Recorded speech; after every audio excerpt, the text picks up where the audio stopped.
在金圈那繁华喧嚣又暗潮涌动的世界里，温南之无疑是众人眼中出了名的乖乖女。她就像一朵纯净的百合花，优雅端庄，行事向来规规矩矩，深受众人赞誉。然而，她却做过2件足以打破她乖乖女形象的荒唐事。其一，便是背着所有人，偷偷与哥哥温雨川的死对头沈清燕开启了一段长达3年的隐秘爱恋。其二，在这段感情里，她竟任由沈清燕拍下无数私密小视频，那些画面如同隐藏在黑暗中的利刃，随时可能刺痛她的心。欢迎来到 Novel 乐蜜的频道，点个订阅和喜欢吧。那辆奢华无比的迈巴赫，本应是身份与地位的象征，却成了他们激情与暧昧的私密空间。车内，温南之被沈清燕毫不留情地扒去衣物，对方长驱直入，每一次亲密接触都是对他情感底线的一次冲击。他赤身裸体，娇躯泛着动人的红晕，而沈清燕却衣冠楚楚，仿佛一切尽在掌握。旁边静静放置的手机，像是一个无声的见证者，记录着这一切，也让温南之内心充满了不安与羞耻。沈清燕的薄唇轻轻落在他精致的锁骨上，那温热的触感如同电流般瞬间传遍他的全身，带起一阵战栗。紧接着，一连串密密麻麻的吻痕如烙印般印在他白皙如雪的肌肤上。清燕哥，温南之轻声呼唤，声音娇软的如同春日里的微风，带着一丝羞怯与恳求。能不能不拍了？沈清燕的动作瞬间顿住，随后她低笑出声，那笑声在狭小的车内回荡，仿佛带着某种蛊惑人心的魔力。她缓缓抬起头，漆黑深邃的眸子里清晰地映着温南之微红的脸庞，眸中神色复杂，既有几分宠溺，又夹杂着戏谑。怎么害羞了？放心，不会泄露出去，我就是在想你的时候看看。宝宝，满足满足我。温南之被他那句亲昵的宝宝叫得耳根迅速发烫，整个人像是被施了魔法一般，理智渐渐消散，再也说不出拒绝的话语。沈清燕的吻再次落下，带着不容抗拒的侵略性，仿佛要将他整个人都融入自己的灵魂之中。车内的温度急剧升高，暧昧的气息弥漫在每一寸空气里。沈清燕的动作越来越重，仿佛要把他揉进自己的身体里。温南之的呼吸也变得愈发急促，娇躯微微颤抖，手指无意识地抓紧了他的肩膀，留下一道道浅浅的痕迹。不知过了多久，车子终于不再震动，一切归于平静。温南之刚刚攀上愉悦的高峰，整个人像是被抽空了所有力气，绵软无力地坐在沈清燕身上。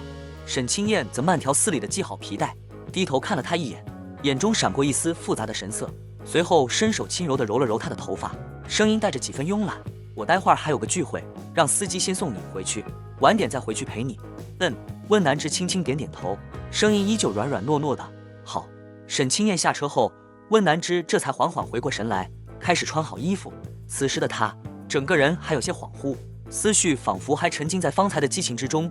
刚要叫司机上车回家，他的目光忽然扫到座位上，竟发现沈清燕的卡包落在了那里。他心中一惊，连忙拿起卡包，推开车门追了出去。在问清沈清燕聚会的包厢位置后，他匆匆赶到包厢门前，包厢的门虚掩着，里面传来一阵哄笑声，如同一把尖锐的刀，瞬间划破了他的平静。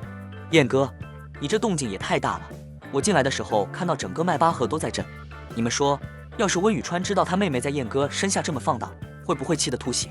这刺耳的话语如同一道惊雷，在温南之的耳边炸响，他的脑子嗡的一声，整个人像是被雷劈中了一般，瞬间僵在原地，脸色变得煞白。哈哈哈，燕哥和温雨川都斗了这么多年，南川北燕这名号可不是白说的，不然燕哥也不会为了整他一个大的，故意策划了一场英雄救美，就像温雨川的妹妹，让他对他情根深重。听到这话，温南之的身子忍不住微微颤抖，心中的震惊如汹涌的潮水般翻涌。这都谈了多少年了，小视频都拍了也不下上百个了吧？燕哥打算什么时候公布出来？我可真想看看乖乖女脱了衣服在燕哥身下是什么样子。当然，我更迫不及待想看到温雨川看到这一幕的表情。哈哈哈哈！众人肆无忌惮地大笑着，那笑声如同恶魔的诅咒，一下下刺痛着温南之的心。他们说得起劲，全然没注意到包厢外还站着一个被伤得千疮百孔的人。温南之大脑一片空白，耳边嗡嗡作响，那些恶毒的话语反复在脑海中回荡，声音越来越响，最后仿佛声如洪钟，恨不能震碎他的脑髓。沈清燕当初救他，既然是他故意策划的，和他谈恋爱也仅仅只是为了和哥哥作对。燕哥，你怎么不说话？当初你接近温南之就只是为了整一下温雨川，让他从此不再和你作对，你不会真喜欢上他妹了吧？这时，一个声音再次响起，喜欢。方才还在叫自己宝宝的男人，此刻坐在高位，懒懒地喝了口酒，薄唇缓缓上扬，带着一丝嘲讽。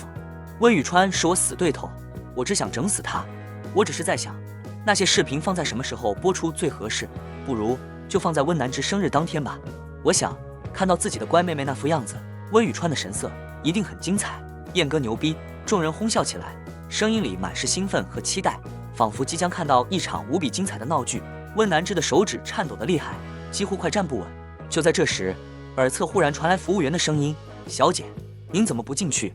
温南之终于回过神来，慌乱地把卡包塞给他，声音带着一丝颤抖：“我不进去，你帮我把这个交给沈清燕，就说捡到的，别告诉他我来过。”说完，他转身就跑，眼泪在风中肆意流淌，耳边不断回响着沈清燕那句冰冷刺骨的话：“温雨川是我死对头，我只想整死他。”他的心脏像是被一只无形且有力的手狠狠攥住，疼得他几乎喘不过气来，每一次呼吸都像是在承受着巨大的痛苦。原来他们的相遇从头到尾都是他精心布置的一场骗局。当年温南之不顾哥哥的强烈反对，毅然决然地来到北城念大学，只因为这里有着全国最好的舞蹈专业，那里承载着他对舞蹈炽热的梦想。毕业后他又一心留在北城，无论哥哥怎么苦口婆心的劝说，他也不愿回到南城。他深知爸爸妈妈从小对他宠爱有加，哥哥更是个宠妹狂魔，所以他渴望凭借自己的努力，在这片陌生的土地上闯出一片属于自己的天地。他满心满眼都是舞蹈，直到他遇上了沈清燕，那位传说中哥哥的死对头。据说近些年两人在生意场上抢地盘、抢项目，闹得不死不休，水火不容。可就是这样的人却救了他2次。第一次，他走在马路上，突然被一辆疾驶而过的车撞了，肇事司机惊慌失措地逃逸，旁人都不想惹下麻烦，对他在血泊中的呼救充耳不闻。就在他感到绝望之时，是沈清燕开着那辆醒目的迈巴赫经过，他宛如就是之神一般，毫不犹豫地将他抱起送往医院。那一刻，他仿佛看到了黑暗中的一丝曙光。第二次，他参加一个聚会，却被心怀不轨的人下了药，在他险些被人侵犯的千钧一发之际，又是沈清燕及时出现，将他从恶魔的手中救走。那个夜晚，他成了他的解药。在暧昧的氛围中，两人的关系发生了微妙的变化。第二天，温南之醒来的时候，阳光透过窗户洒在房间里，沈清燕正站在落地窗前穿衬衫，她慵懒地系着纽扣，每一个动作都散发着一种迷人的魅力。听到声响，她缓缓回过头，那双勾人的桃花眼瞬间锁住了温南之的目光，几乎射了他的心魄。他俯下身，慢慢靠近，声音低沉而富有磁性：“从初见就想问你了，小妹妹，你是不是喜欢我？”温南之脑子嗡的一声，看着那张帅得惊人的脸，顿时紧张的支支吾吾说不出话来。他却勾了勾唇，似笑非笑地说：“不喜欢。那怎么每次看到我都脸红？早上还偷偷亲我，我记得你要笑过了啊。”温南之羞得满脸通红，想跑，却被他再次捞回来。他眉梢眼角满是笑意，轻轻含住她的唇瓣，落下一个温柔的吻。这个吻仿佛带着无尽的爱意，让温南之彻底沉沦。那天过后，他们在一起了，恋爱3年。温南之一直以为两人是两情相悦，他无数次憧憬着要一起回南城见哥哥，天真的想着有他在，两人一定能化干戈为玉帛。现在想想，自己真是傻得可怜，那些美好的幻想在这一刻全部破碎。他不知道自己跑了多久，直到冰冷的雨水打在脸上，怀里的电话铃声突然响起。电话是哥哥打来的，他深深吸了一口气，努力平复自己的情绪，按下接听键。芝芝，哥哥给你在南城开了一个最大的舞蹈室，还给你物色了一个未婚夫，你现在谈的那个赶紧分了好不好？你知道的，哥哥和爸妈都舍不得你远嫁，只想你能一直在南城，陪在哥哥和爸妈身边。熟悉的声音溢出来，温南之的眼泪再也忍不住夺眶而出，心中的委屈如同决堤的洪水般倾泻而出。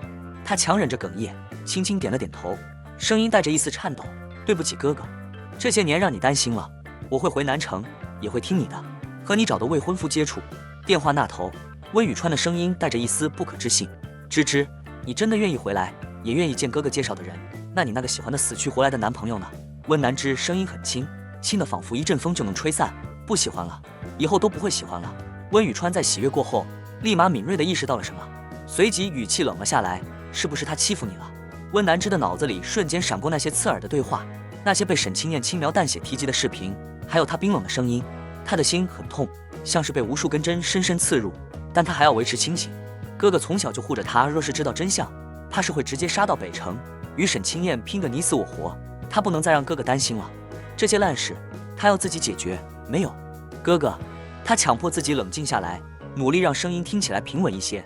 等我处理好这边的事情，就马上回来。又嘱咐了几句后，哥哥才依依不舍地挂断了电话。温南之也失魂落魄地回了家。他先去浴室洗了个澡，温热的水冲刷着他的身体，却洗不掉他满心的疲惫与伤痛。褪去一身的狼狈后，他才缓缓走到茶几前，拿出一张白纸，开始列清单。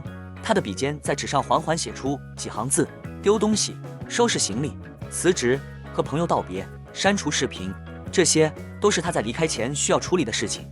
他的目光在最后一项上停留了很久，指尖微微发抖，心中满是恐惧与无奈。想到在会所听到的生日计划，他知道自己必须要在生日之前离开这个伤心之地。想到这里，他拿起桌上的日历，用红笔在那个日期上重重地划了一个圈，故意画上，是怕我不记得吗？别墅大门突然打开，沈清燕的声音带着一丝慵懒的笑意从身后传来。温南之的手指瞬间一僵，笔尖在纸上划出一道长长的痕迹。他转过身，看到沈清燕倚在门边，手里拎着西装外套，衬衫的领口微微敞开，露出一截精致的锁骨，整个人散发着一种不羁的魅力。他的目光落在他手中的日历上，唇角微微上扬。宝宝的生日，我怎么会不记得？那天我还给你准备了一个大惊喜。温南之的手指紧紧攥住笔，抬起头对上他的眼睛，扯了扯唇角，努力挤出一丝笑容。我也给你准备了一个大惊喜。沈清燕愣了一下，随即失笑：你的生日给我准备惊喜干什么？他走到他身边，伸手揉了揉他的头发，语气宠溺：不过生日那天你请了你哥哥过来吗？温南之的心猛地一跳，手指无意识地抓紧了桌沿。他抬起头，故作平静地问：你想我请吗？沈清燕低头看着他，眸子里闪过一丝复杂的神色。他笑了笑，声音低沉而富有磁性：请吧，正好一笑泯恩仇。和你哥斗了这么多年，我是不想认输的，但谁让我太喜欢他的宝贝妹妹。为爱低头，没什么丢脸的。温南之的喉咙像是被什么堵住了，一句话也说不出来，心中五味杂陈。沈清燕低头想要吻他，他却偏过头，轻声说：今天不太舒服，就不做了。沈清燕的动作顿了一下，随即轻笑了一声，吻了吻他的额头，问好，那你早点休息。说完，他转身进了浴室。温南之站在原地，听着浴室里传来的水声，手指紧紧攥住桌沿，指节都泛白了。他的目光落在沈清燕随手丢在沙发上的手机上，心跳快得像是要冲出胸腔。他轻手轻脚地拿过手机，试了几次密码，却始终解不开。他的手指微微发抖，心里一阵无力，仿佛被黑暗笼罩，找不到一丝希望。最后他只能把手机放回原位，强迫自己先冷静下来，之后再想办法。第二天一早，沈清燕醒来时，发现温南之正在收拾东西。他的脚边堆满了他们的情侣款、情侣杯、情侣拖鞋、情侣抱枕，这些曾经象征着他们甜蜜爱情的物件，此刻却显得如此刺眼。沈清燕皱了皱眉，走到他身边，语气里带着一丝疑惑：怎么突然把这些全丢了？温南之头也没抬，声音淡淡的，仿佛这些东西与他毫无关系，不喜欢了，以后再买。沈清燕没再多问，只是笑了笑：别弄了，之后我让佣人给你整理。时间快到了，我先送你去舞团。温南之摇了摇头，语气依旧平淡：不用了，我已经打电话辞职了。沈清燕愣了一下，眉头微微皱起，眼中闪过一丝不解：不是很喜欢跳舞吗？怎么突然辞职？温南之抬起头，目光平静的如同深不见底的湖水：有些累了，想休息一段时间。沈清燕沉默了几秒，随即伸手揉了揉他的头发，嘴角勾起一抹邪魅的笑：辞了也好，跳舞太累了。而且他的手指轻轻划过他的腰，声音低哑：宝宝这么软的腰肢，我也不想让别人看到。温南之躲开他的手，语气冷淡：你先去忙吧。沈清燕离开后，温南之花了大半天时间，终于把那些情侣款全部丢掉了。站在空荡荡的客厅里，他的心却像是被什么东西堵住了一样，喘不过气来。那种失落和痛苦如同潮水般将他淹没。就在这时，他的手机突然震动了一下，他拿起来一看，是一条陌生短信：下午3点，蓝山咖啡馆见一面，我是沈清燕的未婚妻。温南之的手指猛地攥紧手机，指节泛白，心中掀起一阵惊涛骇浪。温南之缓缓推开咖啡馆的门，门上的风铃清脆地响了一声，仿佛在寂静的空间里奏响了一曲不和谐的前奏。他的目光如同一束清冷的光，迅速扫过店内的每一个角落。很快，他的视线锁定在了一个坐在角落的女人身上。那女人身着一身剪裁极为考究的香奈儿套装，每一处线条都仿佛诉说着奢华与精致。她的妆容堪称完美，精致的眉眼，娇艳的红唇，举手投足间自然流露出一种与生俱来的优越感，仿佛整个世界都在她的掌控之下。温南之面色平静，迈着沉稳的步伐走过去，轻轻拉开椅子坐下，脸上没有一丝情绪的波澜。宛如一座千年不化的冰山。我叫乔初雨，是沈清燕的未婚妻。乔初雨毫不掩饰，直接开门见山，语气中带着一丝若有若无的挑衅，像是一只骄傲的孔雀在向对手示威。温南之没有说话，只是静静地看着他，眼神平静得如同深不见底的一潭死水，没有丝毫的惊讶与慌乱。乔初雨显然没有料到温南之竟是这般反应，原本精致的眉头微微皱起，仿佛一朵娇艳的花被轻抚了一下。你是清燕的女朋友？他突然冒出来个未婚妻，你就没什么想问的？他的声音里带着一丝疑惑与不甘，似乎在期待温南之能表现出一些他想象中的激烈情绪。温南之扯了扯唇角，心中一片冷寂，问他还能问什么呢？自从那天在会所听到那些令人心碎的话，他的心就已经对沈清燕彻底死去。温南之此刻心中已然千疮百孔，对于沈清燕，他觉得无论他在做出什么惊世骇俗之事，自己都不会再有任何意外之感。乔初雨见温南之这般无动于衷，原本娇艳的脸色不禁阴沉下来。他自报家门，满心期待着能看到温南之情绪崩溃、歇斯底里、撕心裂肺的大闹一场。可眼前的温南之却如同一座冰冷的冰山，散发着拒人于千里之外的寒意，让他完全找不到下手的地方。乔初雨咬了咬牙，那原本精致的面容因愤怒而微微扭曲，语气也变得尖锐刺耳起来，仿佛一把锋利的刀子。沈家和乔家不久后就要联姻了，清燕也已经答应，不管你在他身边算什么身份，他都会立刻跟你分手。我劝你识趣点，主动离开，我还能给你一笔钱，不然到时候难堪的只能是你自己。温南之缓缓抬起头，目光平静的如同深邃的幽潭，毫无波澜的看着乔初雨。你们联姻的消息什么时候公布？乔初雨先是愣了一下，随后脸上浮现出得意的笑容，那笑容如同狡黠的狐狸。下个月初，具体日期还没确定，但肯定不会太久。下个月初，恰好就在他生日之后。如此看来，沈清燕早就精心谋划好了一切，打算在他生日当天放出那些私密视频，然后无情的甩掉他，转身与乔家联姻。沈清燕啊，沈清燕，你这心当真如铁石一般冷酷无情。温南之的声音平淡的没有一丝起伏。你有去调查过我吗？只要稍微查一下就该知道，我根本不缺钱。如果你今天找我来只是为了羞辱我，那你可就打错如意算盘了。乔初雨的脸色瞬间变得极为难看，仿佛被人狠狠扇了一巴掌。温南之看了他一眼，又不紧不慢地补充道，而且我提醒你，沈清燕这个人根本没有心，她谁都不爱，只爱她自己。你们联姻各取所需倒也罢了，但要是你动了真心，那可就死定了。说完，温南之便站起身，准备离开这个让他倍感压抑的地方。乔初雨见状，猛地站起来，一把死死拉住温南之的手腕，声音尖锐的如同夜宵的嘶鸣。你凭什么这么说他？温南之还没来得及做出任何反应，乔初雨已经迅速抓起桌上的咖啡，恶狠狠地朝着他泼了过去。温热的咖啡液体如同一道黑色的洪流，顺着他的头发和脸颊肆意流淌，瞬间染脏了他的衣服，散发出刺鼻的气味。乔初雨似乎还觉得不解气，眼中闪烁着疯狂的光芒，用力将温南之推倒在地。温南之的后背重重地撞在桌角，发出沉闷的声响，整个人不受控制地摔倒在地，头部也狠狠磕在地上。一阵钻心的剧痛如汹涌的潮水般袭来，眼前顿时一片模糊。他下意识地伸手摸了摸额头，指尖沾满了温热的鲜血，在灯光的映照下显得格外刺眼。就在这千钧一发之际，咖啡馆的门被猛地撞开，发出一声巨响。乔初雨，你在干什么？身后一个冰冷的声音如同一道利剑，带着压抑到极致的怒意，瞬间穿透了整个空间。温南之缓缓抬起头，只见沈清燕如同黑色的旋风一般大步流星地走过来，身后还跟着几个兄弟。他身着一袭黑色风衣，在昏暗的灯光下愈发衬得他脸色阴沉的如同暴风雨来临前的天空，吓人至极。他如同愤怒的雄狮，一把用力推开乔初雨，动作干脆而决绝。紧接着，他迅速抓起桌上的另一杯咖啡，毫不犹豫地朝着乔初雨泼了过去，那动作带着一种不顾一切的疯狂。而后他急忙脱下自己的外套，轻柔却又急切地裹住温南之，声音里带着一丝不易察觉的颤抖。芝芝，你有没有事？此刻的他仿佛刚刚的愤怒只是一场幻觉，眼中只剩下对温南之的心疼与关切。乔初雨不可置信地看着他，眼神中充满了震惊与委屈，那模样就像一只被主人背叛的小狗。清燕，我是你的未婚妻，你竟然为了他泼我。他的声音尖锐而刺耳，在咖啡馆里回荡。沈清燕根本没有理会他，只是低下头，温柔地看着温南之，声音轻柔得如同春日里最柔和的微风。乖，你先到车上等我，我处理好这里的事，马上就来。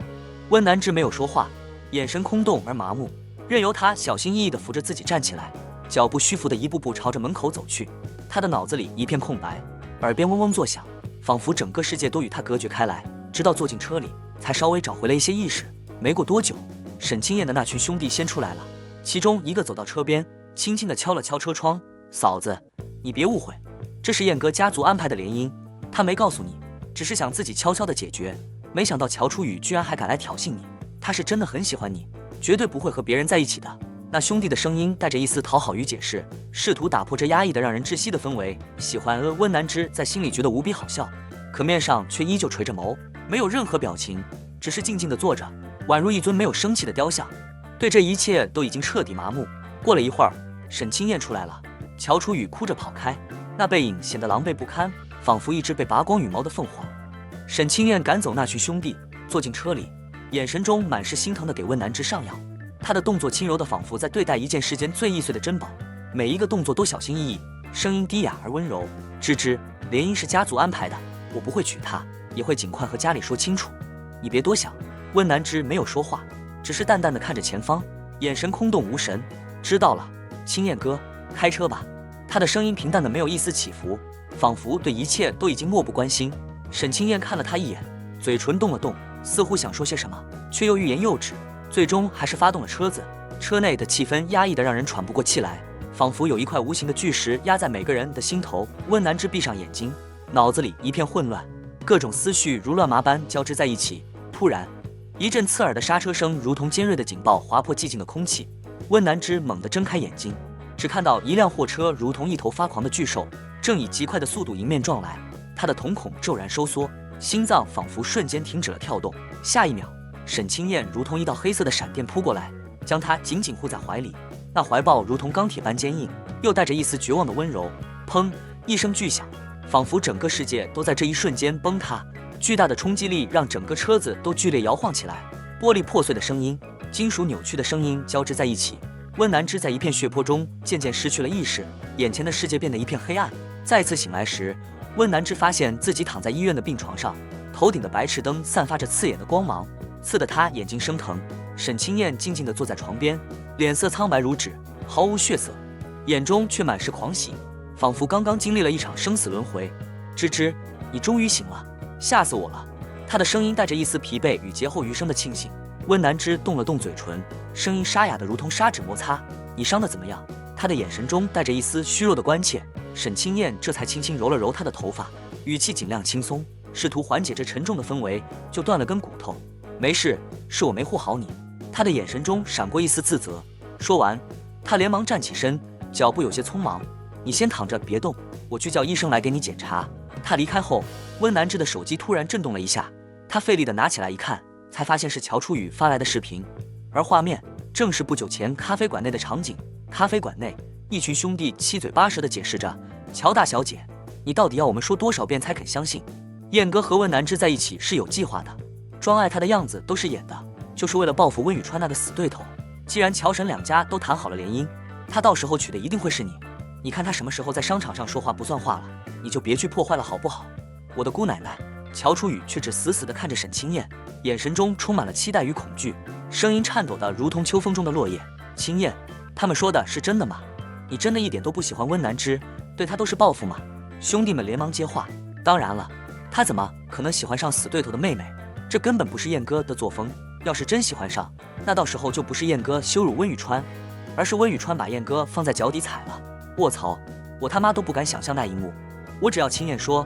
乔初雨红着眼，眼眶中满是泪水，死死地盯着沈清燕，仿佛要将她看穿。清燕，你来告诉我。沈清燕的神色复杂得如同暴风雨来临前的天空，她一直看向温南之在车内的方向，眼神中闪过一丝挣扎与犹豫。最后，她缓缓点了点头。乔初雨终于如释重负般扑进她怀里，声音带着哭腔：可是我还是没安全感。我们马上就要结婚了，你却还要和别的女人演戏。这样，等下你故意装作刹车失灵，将方向盘打向副驾驶，让温南之出车祸，我就相信你，好不好？沈清燕沉默了一会儿，仿佛经过了漫长的思考，低声说：好。视频到这里戛然而止，只留下一片令人窒息的沉默。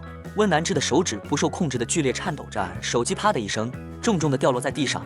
原来连这场车祸都是他精心计划好的。他缓缓闭上眼睛，无尽的悲伤、绝望以及委屈如同汹涌的潮水般在胸口肆意交织翻涌，胸腔像是被巨石填满，沉闷酸胀的让人几乎窒息。他实在不明白沈清燕究竟要将这场残忍的游戏进行到何种地步才肯罢休。他清楚地记得，当时撞车的瞬间，沈清燕确实毫不犹豫地将方向盘打向了副驾驶。那一瞬间，死亡的阴影几乎将他笼罩。可就在即将撞上的千钧一发之际，他却又猛地转身，用自己的身体护住了他。他实在想不通他的想法，既然已经铁了心要报复，让他伤得越重，不就越能满足他那扭曲的心理吗？又何必多此一举，用自己的身体去挡那一下，甚至还让自己断了一根肋骨？他的脑海中隐隐有一点猜想，可内心却充满了抗拒，不愿再继续深入思考下去。沈清燕，希望真如你所说，你对我毫无感情，一切都只是报复，否则但凡你对我还有哪怕一丝一毫的感情，日后你必将痛不欲生。接下来的几天，沈清燕如同忠诚的卫士一般，始终守在他的身边，无微不至地照顾着他。明明他自己也断了一根肋骨，医生再三劝他要好好休息，可他却固执地像头犟牛，一步也不肯离开他的病房。一会儿温柔地喂他喝粥，细心地为他掖好被子，一会儿又熟练地削着水果，轻声给他讲故事。任谁看了这一幕，都会被他这深情的模样所打动，觉得他爱温南之爱得如痴如狂。然而温南之的内心却如坠冰窖，毫无波澜，因为他深知这所有的一切不过是一场精心编织的骗局。他的温柔，他的关心，都只是虚假的表象。终于到了出院那天，沈清燕见温南之一直愁眉不展，心情不佳，为了哄他开心，特意带他去了圈内兄弟新开的舞厅。走进包厢，里面灯光昏暗，仿佛蒙上了一层神秘而暧昧的纱幕，震耳欲聋的音乐声如汹涌的浪涛，一波波冲击着耳膜。在包厢里，沈清燕对温南之关怀备至，眼神里满是宠溺。那群兄弟也纷纷围在他身边，热情的嘘寒问暖。可温南之却觉得浑身不自在，仿佛有无数双眼睛在黑暗中窥视着他，一种强烈的预感告诉他，似乎有什么不好的事情即将发生。就在这时，包厢门吱呀一声被缓缓推开，乔楚雨迈着优雅却又带着一丝挑衅的步伐走了进来。瞬间，一众人的脸色如同暴风雨来临前的天空，瞬间变得阴沉难看。眼看着沈清燕的怒火就要爆发，一群兄弟连忙快步走上前，压低声音，带着几分焦急对乔楚雨说道：“之前不是都跟你说清楚了吗？你让燕哥故意造成车祸，让温南之受伤，燕哥也照做了，你又来闹什么？”乔楚雨轻轻笑了笑，声音如同羽毛般轻飘飘的，却又仿佛带着一丝让人捉摸不透的意味。放心，我不是来闹的，我这次是来加入你们的计划的。毕竟青燕很快就要跟我结婚了，她要对付的人，我也该添添火。说完，他俯身在兄弟耳边低声嘀咕了些什么。兄弟们听后，眼前顿时一亮，脸上浮现出意味深长的笑容。那笑容在昏暗的灯光下显得格外诡异。温南之心急如焚，拼命想听清他们在说什么，可那嘈杂的音乐声如同一堵密不透风的墙，将他与他们的对话隔绝开来。他什么也没听到。乔楚雨说完，径直走到温南之面前，脸上挂着那种让人一眼就能看穿的虚伪笑容。温小姐，之前的事是我不对，青燕已经狠狠教训过我了。联姻的事她确实没答应，她实在是太爱你了，所以根本不肯娶别的女人。温南之微微皱了皱眉，心中涌起一股强烈的不祥预感。他实在想不明白，原本跋扈嚣张的乔楚雨为什么会突然妥协，又为什么要说这些话。但他的直觉告诉他，事情绝不会这么简单，背后一定隐藏着更大的阴谋。沈清燕的脸色也变得十分难看，目光在乔楚雨或温南之之间来回游移，眼神中透露出一丝难以掩饰的警惕与不安。乔楚雨却像是没有察觉到这紧张的气氛，突然从包里拿出一串钥匙，递到温南之面前。温小姐，这是我刚买下的一栋别墅，就在市中心，位置绝佳，送你了，就当是上次那件事的道歉礼物。温南之没有伸手去接，声音冷淡的如同寒冬的冰霜。不必，我不会在北城住。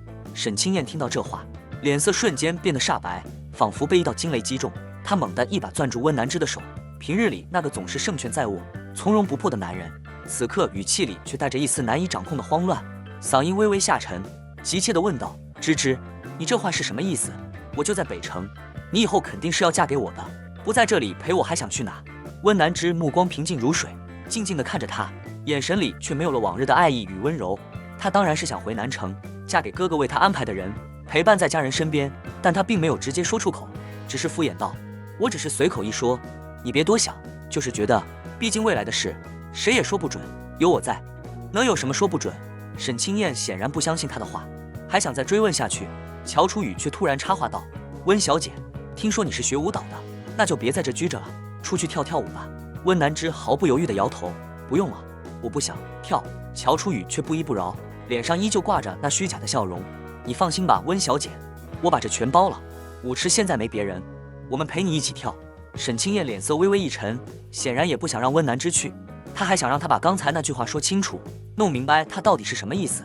可这时兄弟们却纷纷开始劝他，燕哥，让嫂子去跳跳吧，我们也想见见嫂子的舞姿。说完，其中一人凑到沈清燕耳边低声说了些什么。沈清燕的脸色瞬间变得阴沉无比，但最终似乎经过了好几秒的犹豫，她还是缓缓点了点头。温南之被乔楚雨强行拉走时，心里那种不安的感觉愈发强烈，如同暴风雨来临前低飞的燕子感受到的压抑气息。他总觉得他们在暗中酝酿着什么不可告人的计划，只想快点跳完这莫名其妙的舞，然后赶紧离开这个是非之地。可就在他和乔楚雨才走到舞池的时候，乔楚雨突然脚下一崴，整个人娇弱地摔倒在地。他捂着脚踝，脸上露出痛苦的表情，哭得梨花带雨，那模样仿佛受了天大的委屈。清燕，我的脚好疼，你送我去医院吧。沈清燕皱了皱眉，显然对乔楚雨的这一出有些不耐烦，但乔楚雨却死死拉着她的袖子，声音带着哭腔，可怜兮兮地说道：我们两家好歹是世交，你不能不管我吧。沈清燕最终还是妥协了，她无奈地转头对温南之说：芝芝，我送她去医院，你先在这里玩一会，要是不想玩了就回去，司机在外面等你。温南之微微点头，可那点头的动作却仿佛用尽了他全身的力气，心中的不安如同暴风雨前的乌云，愈发浓重。沈清燕前脚刚离开，他后脚便迫不及待地想要逃离这个让他倍感压抑的地方。然而还没等他迈出几步，那群兄弟便一拥而上，将他拦住，嘴里还不停地说着难得出来玩，千万别扫兴之类的话。他就像一只被困在牢笼里的小鸟，几乎是被围在中间，四周被堵得水泄不通，根本没有任何脱身的机会，只能被迫无奈地重新坐回原位，听着舞池里那震耳欲聋却又令人心烦意乱的音乐，内心的恐惧和焦虑如同潮水般不断翻涌。兄弟们陪着他坐了一小会儿，突然纷纷起身，其中一个人假笑着说道：嫂子，我们出去打个电话，等会儿就回来。温南之心里猛地一紧，一种强烈的直觉告诉他，事情绝非如此简单，肯定不对劲。但他此时孤立无援，只能眼睁睁地看着他们一个接一个地走出包厢。终于等到兄弟们都走了，偌大的舞池里瞬间变得空荡荡的，一个人都没有了。温南之像是抓住了救命稻草一般，立马毫不犹豫地拿起包，转身就打算离开这个可怕的地方。可就在这时，包厢的门砰的一声被猛地推开，一股不祥的预感瞬间笼罩了他。进来的并非沈清燕的那群兄弟，而是一群衣衫褴褛、蓬头垢面的乞丐。他们那脏兮兮的脸上露出一双双充满猥琐和贪婪的眼睛，一进门，目光就如饿狼般锁定了温南之，嘴里发出令人毛骨悚然的猥琐笑声，哈哈哈，这妞真嫩，兄弟们今天有福了。那笑声在昏暗的包厢里回荡，如同恶魔的低语。温南之的脸色瞬间变得煞白，惊恐如同电流般传遍全身，他下意识地吓得后退了好几步。然而那群如狼似虎的乞丐却丝毫没有放过他的意思，像发了疯一样朝着他扑了上来。温南之拼命地挣扎着，他的双手在空中胡乱挥舞，双脚用力地蹬着地面，试图挣脱这群恶魔的束缚。可他一个弱女子的力气，又怎么能敌得过几个身强体壮的男人呢？很快，他的衣服就被那些人无情地撕扯着，布料撕裂的声音在这混乱的场景中格外刺耳。他声嘶力竭地尖叫着，可那尖叫声却瞬间被淹没在震耳欲聋的音乐声中，如同石沉大海，没有激起一丝波澜。滚开，别碰我！温南之的声音颤抖得厉害，带着无尽的恐惧与绝望，眼泪不受控制地夺眶而出，顺着脸颊滚滚而下。他拼命地踢打着，双脚如雨点般落在那些人的身上，可那些人却像着了魔一样，完全不顾他的反抗，死死地抓住他的手腕，将他狠狠地按在冰冷的地上。他的裙子被用力撕开，白皙的皮肤暴露在冰冷的空气中，一股深深的耻辱感瞬间涌上心头。他感到一阵强烈的恶心，胃里如同翻江倒海一般，几乎要吐出来。救命！有没有人救我？救命啊！他绝望地呼喊着，声音在这黑暗的角落里显得如此渺小而无助。可周围却没有人回应他，他的视线渐渐模糊，眼前只剩下那些人狰狞的面容，耳边也只剩下他们令人毛骨悚然的狞笑和粗重的喘息声。就在他几乎陷入绝望的深渊，以为自己逃不过这一劫时，包厢的门突然被一脚踹开，发出一声巨响。沈清燕如同从地狱深处而来的修罗，满脸的暴力与愤怒，眼睛里仿佛燃烧着熊熊火焰。她如同一头愤怒的狮子，一把抓住一个乞丐的衣领，高高举起拳头，然后狠狠砸在他的脸上。乞丐发出一声惨叫，像一只被打中的狗，重重地倒在地上，沈清燕却没有丝毫停手的意思，她的拳头像雨点一样，不停地落在那些人身上，每一拳都带着无尽的愤怒与力量，直到他们全都趴在地上，痛苦地哀嚎着。温南之浑身止不住地发抖，眼前一黑，再也支撑不住，晕了过去。再次悠悠转醒，温南之发现自己正躺在别墅那张熟悉却又让他感到无比陌生的床上。这时，客厅里骤然传来一阵凄厉的嚎叫声，那声音仿佛一把锐利的刀子，直直地刺进他的心里。他强忍着身体的虚弱与不适，艰难地起身下床，脚步虚浮地走到门边，轻轻打开一条门缝。只见沈清燕如同一尊冷酷的战神，傲然站在客厅中央，脚下趴着那群狼狈不堪、痛苦呻吟的乞丐。沈清燕手中紧紧握着一把刀，刀刃在灯光的映照下闪烁着森冷的寒光，仿佛来自地狱的审判之刃。他的声音冷得如同千年寒冰，似乎能将周围的空气都冻结。你用哪只手碰的他？那语气不带一丝温度，充满了令人胆寒的威严。乞丐被吓得浑身筛糠般发抖，牙齿不住地打颤，眼神中满是恐惧与绝望，却愣是一个字也说不出来。沈清燕见状，冷笑一声，那笑容里满是嘲讽与狠厉，如同来自黑暗深渊的恶魔。那就是两只手都碰了。话音未落，他手起刀落，刀尖毫不犹豫地狠狠刺进乞丐的手掌。啊！乞丐发出一声杀猪般的惨叫，嫣红的鲜血瞬间喷涌而出，迅速染红了光洁的地板，在地上蔓延开来，仿佛一朵盛开的血色花朵，散发着令人作呕的气息。接下来的人见状，吓得魂飞魄散，纷纷惊恐地喊道：“是左手，是右手！”声音里充满了恐惧与绝望，如同待宰羔羊的哀鸣。然而，沈清燕却没有丝毫犹豫，眼神冰冷的如同千年寒冰，一刀一个，眨眼间便废了他们的手。鲜血飞溅，伴随着一声声惨叫，整个客厅仿佛变成了人间炼狱，弥漫着令人窒息的恐怖气息。兄弟们站在一旁，神色复杂地看着他，其中一个忍不住开口，打破了这令人压抑的沉默：“燕哥，至于吗？当初乔初宇这个计划，你不也是同意了的吗？”“是啊，乔初宇他假意崴脚让你送他去医院，这样你就有合理理由离开，然后我们再找借口走。”紧接着找过来一群乞丐，强了独自在舞厅的温南之。那时舞厅一个人都没有，他只能叫天天不应，叫地地不灵。自己最宠爱的妹妹居然被一群乞丐上了。温雨川知道后肯定会痛不欲生。你怎么又突然反悔？还急得要命地跑回来，差点把这几个乞丐打死。你多少年没这么嗜血了？太疯了！温南之听到这里，只觉得一阵天旋地转，整个人仿佛被重锤击中，险些支撑不住倒下去。他怎么也没想到，那群乞丐居然也是他们精心策划的一部分。难怪当时乔初宇和兄弟低声耳语，兄弟又和沈清燕窃窃私语。原来这一切都是一场彻头彻尾的阴谋，而他不过是这场阴谋中的可怜牺牲品。沈清燕没有说话，只是冷冷地看着那群乞丐被如拖死狗般拖走，眼神中没有一丝怜悯，仿佛他们只是一群无关紧要的蝼蚁。一群兄弟面面相觑，脸色瞬间变得更加难看。终于又有人忍不住小心翼翼地问：“燕哥，你该不会真喜欢上温南之了吧？你要是忘了，我就再提醒你，她可是你死对头的妹妹，你和温雨川都斗了多少年了？要是真喜欢上她妹妹，你可就……”沈清燕的脸色瞬间变得阴沉如墨，她猛地一脚踹翻茶几，伴随着哐当一声巨响，茶几应声倒地，碎片四散飞溅。她的声音里带着压抑到极致的怒意，仿佛一座即将爆发的火山。“我不喜欢，我要喜欢温雨川的妹妹，我把头砍下来给她当球踢，可以了吧？滚，都给我滚！这几天别他妈来烦我！”赶走一群人后，沈清燕独自一人站在落地窗前，点了一根烟，烟雾袅袅升起，缭绕在她周围，使她的神情显得格外阴郁。她深深地吸了一口，烟雾在肺里缓缓流转一圈，又被她缓缓吐出，仿佛要将心中的烦闷一并吐出。然而她的脑子里依旧一片混乱，眼前不断浮现出温南之被那群乞丐压在身下的画面，他那绝望无助的眼神，痛苦挣扎的表情，像一把把尖锐的刀，狠狠刺进他的心里，让他痛彻心扉。他实在不明白自己对温南之究竟是怎样一种复杂的情绪。明明一开始接近他，纯粹只是为了报复温雨川，可为什么看到他被那样残忍的对待，他会愤怒的发狂，甚至想将那些人碎尸万段？在他的记忆里，他不该是那样惊恐绝望的模样。每次他躺在他身下，总是又乖又软，眼神里满含爱意，像一只温顺的小猫，对他无比依赖。可那天，他眼神里却只有深深的恐惧和绝望，那眼神如同一把利刃，刺痛了他的心。他不敢再细想下去，只觉得心里像被一块巨石堵住，堵得慌。烟抽到一半，他突然想起温南之不喜欢烟味，微微皱了皱眉，将烟狠狠掐灭在烟灰缸里。他转身朝卧室走去，脚步刻意放得很轻很轻，仿佛生怕惊扰了什么。每一步都小心翼翼。温南之听到他的脚步声，连忙闭上眼睛，强忍着眼中的泪水，假装睡着。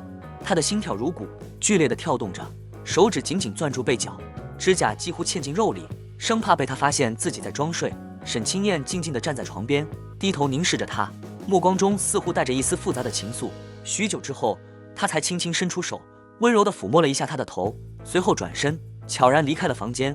接下来的几天，沈清燕仿佛变了一个人，再没去过公司，几乎是全天都围绕着温南之转。她豪掷千金，买了无数璀璨夺目的珠宝首饰，堆满了整个房间。每天清晨，她都会亲自挑选一束娇艳欲滴的鲜花，送到温南之面前，甚至还挽起袖子，亲自下厨为他做各种美味佳肴。然而，温南之看着桌上堆积如山的礼物，心中却没有泛起一丝喜悦的涟漪。他的心早已如寒潭之水，冷得像冰。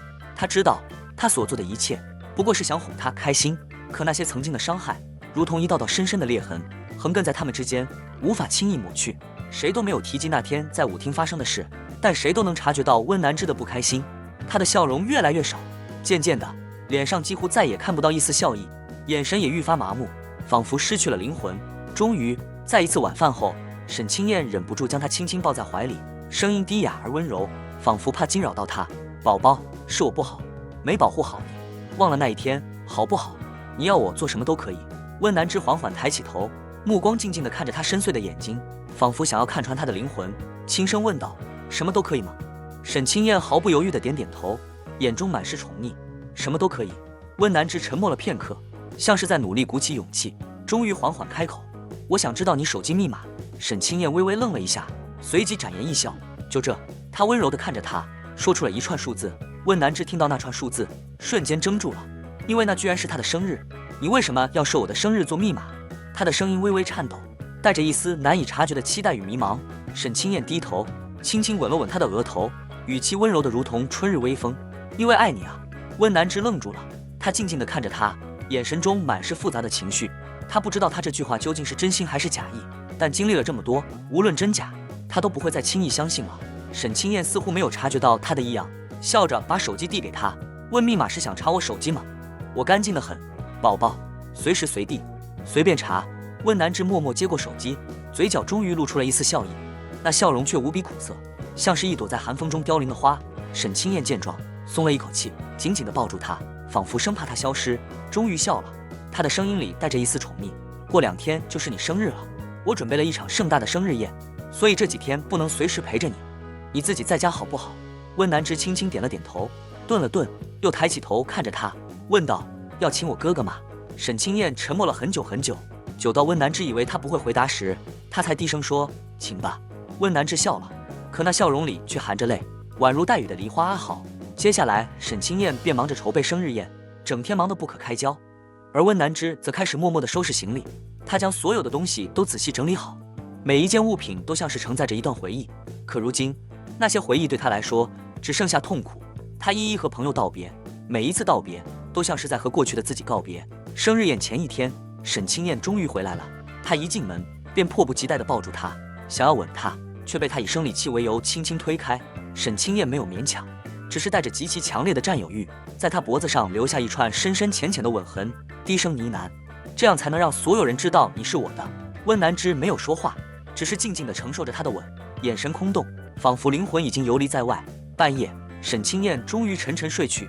温南之悄悄睁开眼睛，确定他睡着后，轻轻拿起他的手机，屏幕亮起，入目便是和兄弟的聊天群。